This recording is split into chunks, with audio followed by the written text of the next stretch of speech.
Welcome to Aadhi's kitchen. இன்னைக்கு கிராமத்து கோழி குழம்பு எப்படி செய்கிறதுன்னு பார்க்க போகிறோம். வாங்க கிச்சனுக்குள்ளே போகலாம். ஒரு மிக்ஸி ஜாரில் அரை கப் அளவுக்கு துருவன தேங்காய் எடுத்துக்கோங்க. அதில் 1 ஸ்பூன் அளவுக்கு மிளகு, 2 ஸ்பூன் அளவுக்கு சோம்பு, 2 ஸ்பூன் அளவுக்கு ஜீரகம் இதை எடுத்துக்கோங்க. எடுத்துட்டு இதில் கொஞ்சமாக தண்ணி ஊற்றி ஒரு நல்ல பேஸ்ட்டாக அரைச்சி வச்சுக்கோங்க.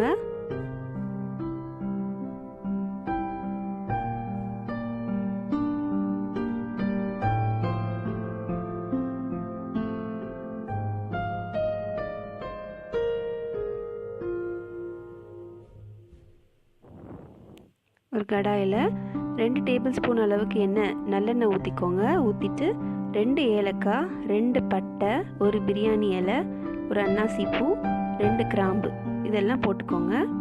போட்டுட்டு 3 பெரிய வெங்காயம் குட்டி குட்டியாக நறுக்கி வச்சுருக்கேங்க, அதையும் போட்டுக்கோங்க. போட்டுட்டு நல்லா கலந்து விட்டுக்கோங்க. உப்பு போட்டிங்கன்னா சீக்கிரம் வதங்கிடும். தேவையான அளவு உப்பு இப்போவே போட்டுக்கிறேன். தேவைப்பட்டால் நீங்கள் அதுக்கப்புறமா ஆட் பண்ணிக்கலாம். இதோட ஒரு துண்டு இஞ்சி, 10 பல் பூண்டு, 4 பச்சை மிளகாய் சேர்த்து பேஸ்ட்டாக அரைச்சி இதோட போடுறேன். கலந்து விட்டுட்டு பச்சை வாசனை போனதுக்கப்புறமா 2 தக்காளி குட்டி குட்டியாக நறுக்கி வச்சுருக்கேங்க, அதை போட்டுக்கிறேன். இதோட 2 ஸ்பூன் அளவுக்கு மல்லித்தூள், அதாவது தனியாத்தூள், அப்புறம் 1 ஸ்பூன் அளவுக்கு மிளகாத்தூள் போட்டுக்கோங்க. போட்டுட்டு நல்லா கலந்து விட்டுக்கோங்க.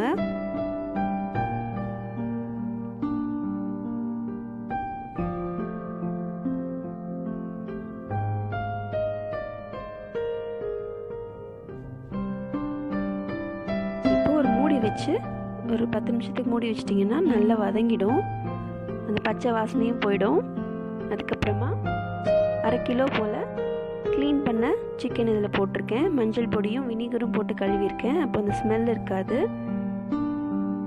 போட்டுட்டு நல்லா கலந்து விட்டுக்கோங்க.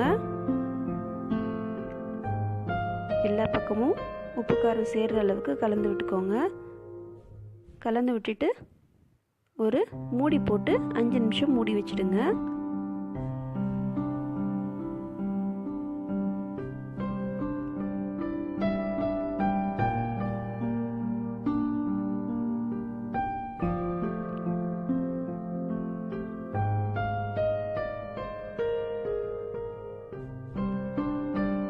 நிமிஷத்துக்கு அப்புறம் பார்த்தீங்கன்னா கொஞ்சம் வெந்திருக்கும். இதோட 2 கப் அளவுக்கு தண்ணி ஊற்றிக்கோங்க.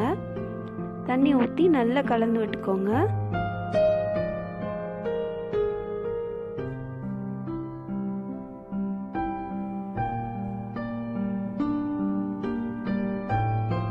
நல்லா கலந்ததுக்கப்புறமா திருப்பி மூடி வச்சு ஒரு 5 மினிட்ஸ் போல் மீடியம் ஃப்ளேமில் வச்சுக்கோங்க. வச்சுட்டு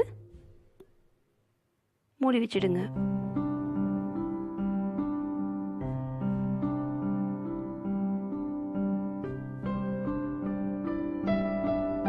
5 நிமிஷம் கழித்து பார்த்தீங்கன்னா 3/4 பாகம் நல்லா வெந்திருக்கும்.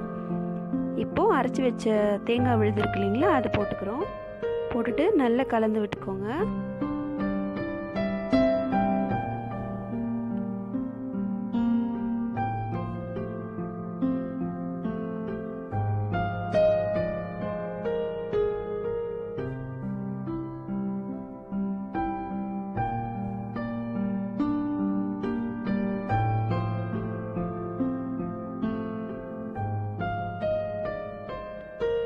கலந்து விட்டதுக்கப்புறமா தேவையான அளவு தண்ணி ஊற்றிக்கோங்க. கிரேவி மாதிரி வேணும்னா கொஞ்சமாக தண்ணி ஊற்றிக்கோங்க.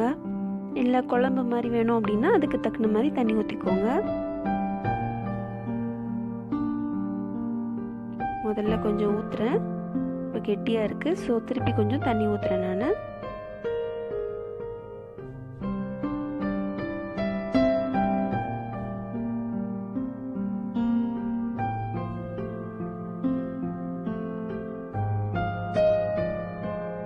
நல்லா கலந்து விட்டுட்டு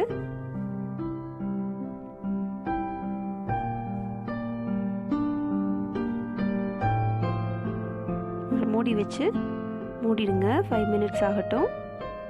அப்போ தான் எல்லா எசன்ஸும் இந்த சிக்கனில் இறங்கியிருக்கும். இதுக்கப்புறமா நறுக்கி வச்ச கொத்தமல்லி தழையை தூவுங்க. சுட சுட பரிமாறுங்க. இது சப்பாத்தி, தோசை, இட்லி, சாதம், பிரியாணிக்கு கூட ரொம்ப நல்லாயிருக்கும். கண்டிப்பாக அதை ட்ரை பண்ணுங்கள். பாய்.